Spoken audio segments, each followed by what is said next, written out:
औज़ुबिल्लाहि मिनश्शैतानिर्रजीम बिस्मिल्लाहिर्रहमानिर्रहीम। अल्लाह पाकिस्तान की हिफाजत करे।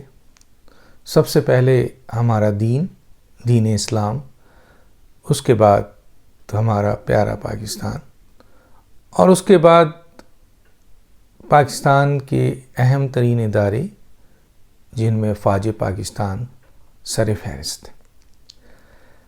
फ़ौज पाकिस्तान का जब हम लफ्ज़ लेते हैं तो इसका मतलब कोई जर्नल नहीं होता है या कोई सिर्फ चीफ़ नहीं होता है, बल्कि एक सिपाही से लेकर एक आर्मी चीफ़ तक जो अफराद इसमें काम कर रहे होते हैं, जो एजेंसीज़ इसके साथ काम कर रही होती हैं, वो सब शामिल होते हैं। तो आज एक बहुत ही अहम दिन, बहुत ही अहम तरीन फ़ैसला, जैसे मैं पहले ही प्रोग्राम में कह चुका था कि मुख्तलिफ़ ममालिक के आर्मी चीफ़ की अपॉइंटमेंट की अहमियत शायद इतनी नहीं होती है जितनी पाकिस्तान के आर्मी चीफ़ की अपॉइंटमेंट होती है, क्योंकि जियोपॉलिटिकली पाकिस्तान जिस स्ट्रेटजिक पोजीशंस पे है उसमें आर्मी चीफ़ की अहमियत बहुत ज़्यादा है। और किसी ने बहुत सही कहा था कि पाकिस्तान को मुत्तहिद रखने में और दूसरे मुल्क के फ़ौज नहीं है, लेकिन पाकिस्तान आर्मी का बहुत बड़ा रोल है।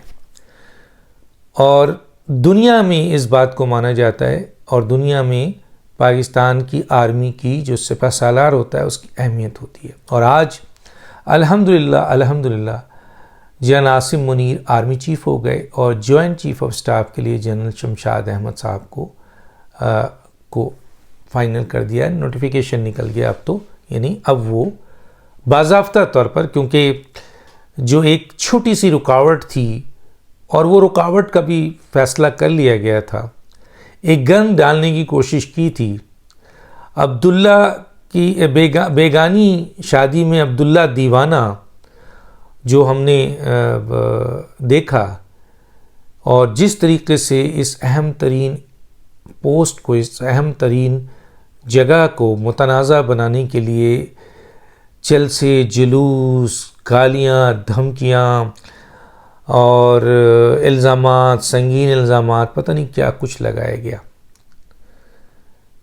लेकिन अल्लाह के फजल व करम से वो तमाम साजिशें दम तोड़ गईं।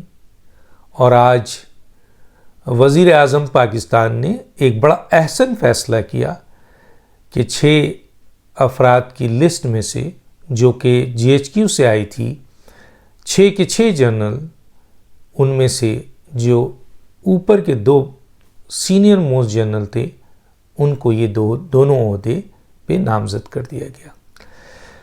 और लेकिन आज भी हैजान की कैफियत थी, इतने दिनों से हैजान की कैफियत मुल्क में थी, और आर्मी चीफ़ की अपॉइंटमेंट को लेकर लोग सियासत कर रहे थे और इस पोस्ट को मुतनाज़ा बना रहे थे आप, और इस पोस्ट को के ऊपर अपॉइंटमेंट में प्रेशर डालने के लिए फ़ौज के अंदर तकसीम करने की कोशिश की, और रियासत और हुकूमत को दबाव में लाने के लिए जलसे, जुलूस और धरना, और मज़ीद 26 नवंबर को धरना था, और कहा गया था कि पूरे पाकिस्तान से लोग आए, और वो भी पिंडी में रखा गया था।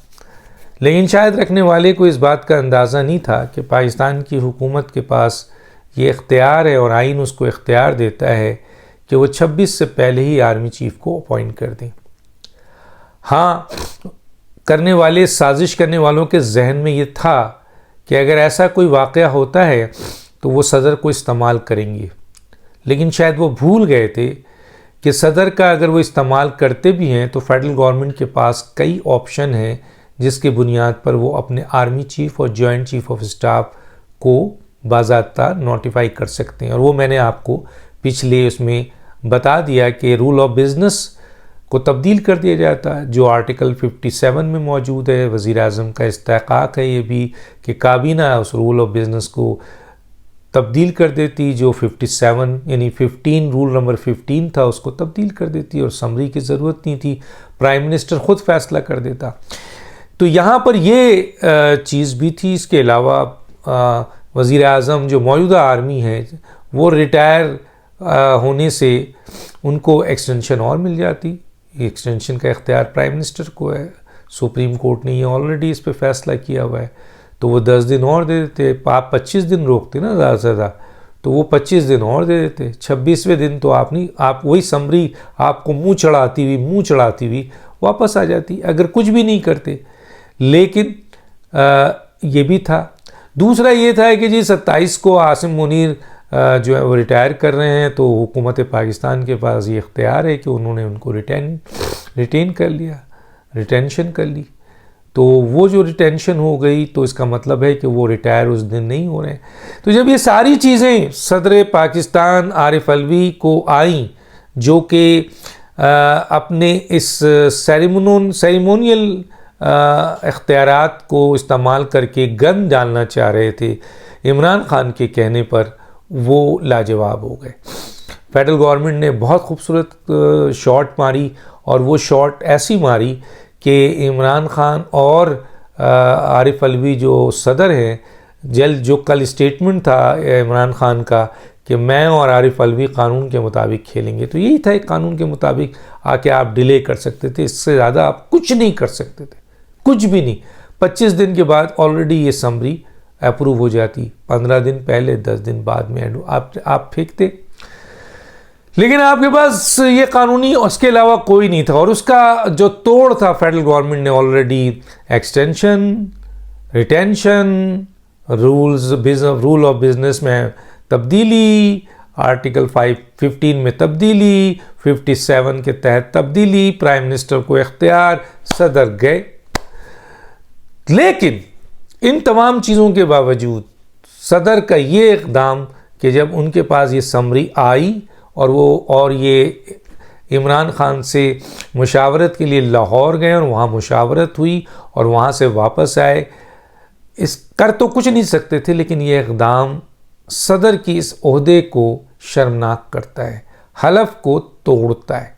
ये उन्होंने हलफ तोड़ा। अच्छा, मुकाबला होता है कि जनाब वज़ीर आज़म जो हैं शहबाज शरीफ, उन्होंने नवाज़ शरीफ से जाके मुलाकात की थी और उन्होंने उनसे एडवाइस ली थी, और इमरान खान साहब से क्यों नहीं ले सकते ये। पीटीआई ने उनको नामज़द किया था सदर को। तो इम्पॉर्टेंट पॉइंट ये है जिसमें कि वज़ीर आज़म ने फैसला करने के बाद नवाज़ शरीफ से मुलाकात नहीं की। जब उन्होंने वहाँ मुलाकात की और उसमें ये गुफ्तगू हो भी गई होगी, तो ये एक निजी गुफ्तगू है, कानून ना उनको इजाज़त देता है और ना उन्होंने कानून तोड़ा। लेकिन जब आपके पास समरी आ गई, कॉन्फिडेंशियल चीज़ थी, आपका फ़र्ज़ था कि आप उसको या तो साइन करें या आप कानूनी रास्ता इख्तियार करें। इमरान खान चाहे पीटीआई के चेयरमैन से मशावरत आपका ना आईनी हक़ था, ना कानूनी हक़ था, ना आपको हलफ इस बात की इजाज़त देता है।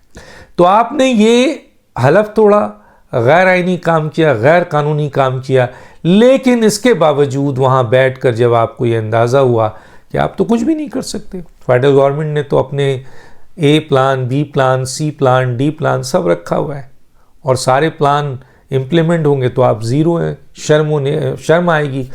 तो कुछ ने मशवरा दिया है कि इज़्ज़त के साथ जाओ। बल्कि मैंने तो एक ट्वीट किया कि सूबेदार ने आरिफ अलवी साहब को फ़ोन किया, उसके बाद आरिफ अलवी साहब का जवाब था, सर मैं इस्लामाबाद प्रेसिडेंट हाउस पहुंच जाऊं तो पहला काम मैंने यही करना है कि साइन करके ये समरी वापस प्राइम मिनिस्टर हाउस भेज देना है। तो ये अमल भी हो सकता था। तो बहरहाल समरी पे साइन हो गई। Army chief general Asim Munir जो हैं अपॉइंट हो गए आज के दिन से, और उन्होंने प्राइम मिनिस्टर से मुलाकात भी की है, और joint chief of staff general Shamshad Ahmad साहब ने भी वज़ीर आज़म से मुलाकात की है। ये फ़ैसला तो हो गया, लेकिन यहाँ बात 2-3 करना बहुत ज़रूरी है। वो ये है कि अल्लाह जिसे इज़्ज़त देता है उसे कौन छीन सकता है। देखिए, कुछ बातें मुझे यहाँ ज़रूर कहना है कि यही जनरल आसिम मुनीर थे, जब वो DGMI थे, उनको DGISI बनाया गया, और वो जब DGISI के ओहदे पे गए तो मेरा ख्याल है 2 महीने या 3 महीने के बाद इमरान खान साहब ने उनको DGISI के ओहदे से हटा दिया। और वजह क्या थी दुनिया को पता है कि उन्होंने DGISI के ओहदे पे पहुंचने के बाद जब उनकी इंफॉर्मेशंस में उनकी बेगम बुशरा बीबी, फरागोगी और मुजदार साहब और वो जो घड़ी, वो जो हार, हीरो का हार, ये सारे क्राइम्स सामने आए तो उन्होंने प्राइम मिनिस्टर के सामने ये कहकर रख दिया, और वही उन्होंने यही समझा होगा कि प्राइम मिनिस्टर तो करप्शन के बहुत ख़िलाफ़ है, तो चुनांचे कोई भी हो वो इस पर एक्शन लेंगे। तो इमरान खान साहब ने जब ये सुना तो एक्शन क्या लिया कि DGISI को के ओहदे से फौरी तौर पर उनको हटाने का हुक्म दिया और उन्हें हटा दिया गया। आर्मी चीफ को कहा गया, बहुत प्रेशर डाला गया। तो क्या हुआ, जिस तकब्बुर से इमरान खान साहब ने इनको हटाया था, आज अल्लाह ताला ने उसी तकब्बुर से, मतलब उस तकब्बुर तो अल्लाह ताला का है ना, ये तो भूंडी तकब्बुर जिसको कहा जा सकता है, ये इख्तियार तो अल्लाह का है, और तकब्बुर मुतकब्बिर तो अल्लाह है। फिर अल्लाह ताला का हुक्म हुआ और जनरल आसिम मुनीर DGISI के ओहदे से, जिसे इमरान खान ने तकब्बुराना अंदाज से हटाया था, अल्लाह ताला ने उनको आर्मी चीफ यानी chief of army staff of the Pakistan army जो है वो अपॉइंट कर दिया। तो ये है इज़्ज़त और ये है ज़िल्लत। आज आप खामखा आर्मी चीफ की अपॉइंटमेंट में घुसने की कोशिश कर रहे हैं कहीं से, और ये इंप्रेशन दे दें कि ना आप देखें मैंने आर्मी चीफ के लिए आसानियां पैदा। दुनिया को पता है कि आप किसको आर्मी चीफ बनाना चाहते थे। उस शख्स को आपने इस्तेमाल किया, उस अफसर को आपने इस्तेमाल किया और उसे आज आपने ख़राब कर दिया, तबाह कर दिया अपने मकासद को इस्तेमाल करके।